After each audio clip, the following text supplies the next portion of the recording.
Great to have you with us on The Full View. Now, the City of Joburg has confirmed that the blast on a main road in the Johannesburg CBD on Wednesday was indeed a gas explosion. It is, however, not related to illegal mining. That has been ruled out. The gas line or the source of this is not yet clear. Egoli gas lines have been switched off, according to the city, but it says it did find an old Joburg gas line that is still active. Well, 3 explosions have rocked Gauteng over 3 days. Yesterday, 1 person was killed, 2 others injured in a suspected illegal mining explosion in Fisherville near Soweto. Then emergency services saying today that they were responding to a gas explosion in Kempton Park in Gauteng. That one believed to be a hydrogen blast. To discuss, we're now joined by David van Wyk, who is the lead researcher at the Benchmarks Foundation. Mr. van Wyk, pleasure to have you with us as always. Let's start with the Joburg blast. The latest information concerning gas lines that are being looked at. They do, of course, need to make sure that everything is safe and then go down there. But do you get the sense that we're not exactly sure what is happening underground? Well, we've said from the beginning of this week when the blast happened that, in fact, it was a blast a gas blast, and it had nothing to do with zamazamas or illegal mining because that area is far away from illegal mining. We also said that we needed to see the plans for Johannesburg over time since it started in 1886 to the present, because there are overlays of infrastructure on top of each other as the city modernized. And if you don't have a sense of what the old infrastructure was, you can run into trouble with legacy problems that occur as a result of that. And that seems to be exactly what happened. In fact, I can go to an interview that I did yesterday where I said exactly that. So that is a problem. I don't think the one in Edenvale has anything to do with mining either. The one in Soweto, our monitors in Fisherville tell us that one was actually a gas heater that exploded in that shack. It's very cold at the moment. People use gas and they use paraffin and so on. While the City of Johannesburg says that it has to do with zamazamas, it's possible that there are zamazamas that lived there, but they were using a gas cylinder to heat where they were staying, and that is what exploded, according to the monitors that we have in that area. So there was one statement that the explosion may have been as a result of dynamite connected to a vehicle battery, which sounds bizarre. Have you heard of anything like that linked to illegal mining?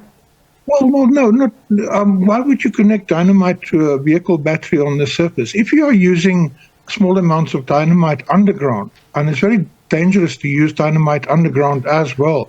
You have to use it in quantities that will not kill these guys. Remember, they don't have any modern technologies, bucket and spade systems that they're using underground. So they have to very carefully set the dynamite underground. Now, this explosion, from what I understand, was above ground. It wasn't underground.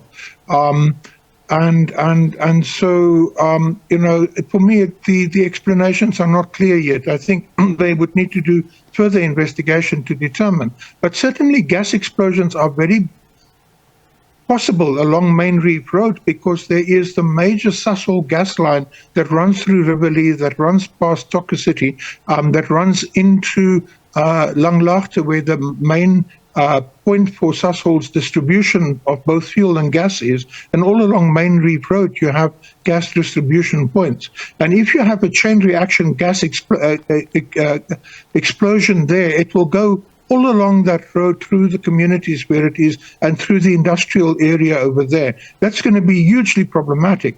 If you look at Riverlea, for example, the gas pipeline is not more than 3 meters deep. It's very close to the surface. And people are forever digging and doing things in that particular area. There's a lot of scrap metal collecting of infrastructure and so on. There's a lot of stripping of infrastructure along Main Reef Road as well, and in the old mines and so on as well, in the northern parts of Soweto, Meadowlands, Diepkloof, Snake Park and so on. So gas is a real problem for those communities. And if you have a gas explosion there, you are going to see a huge, big disaster, especially in Riverlea.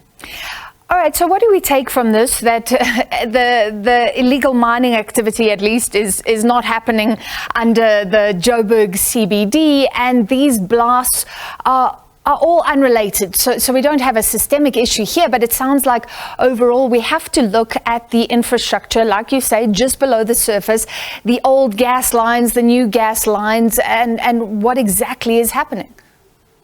Well, I think that we also need to look at the disaster management plan of Johannesburg. I looked at it last night. It was written in 2012, the final disaster management plan.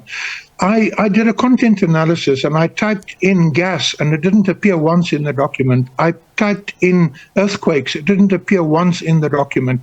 I typed in subsidence and sinkholes. It didn't appear once. I typed in tailings dams. It didn't appear once. And all of those are major risks to people in Johannesburg, that they don't appear in the only thing that appears in that disaster management plan is flooding.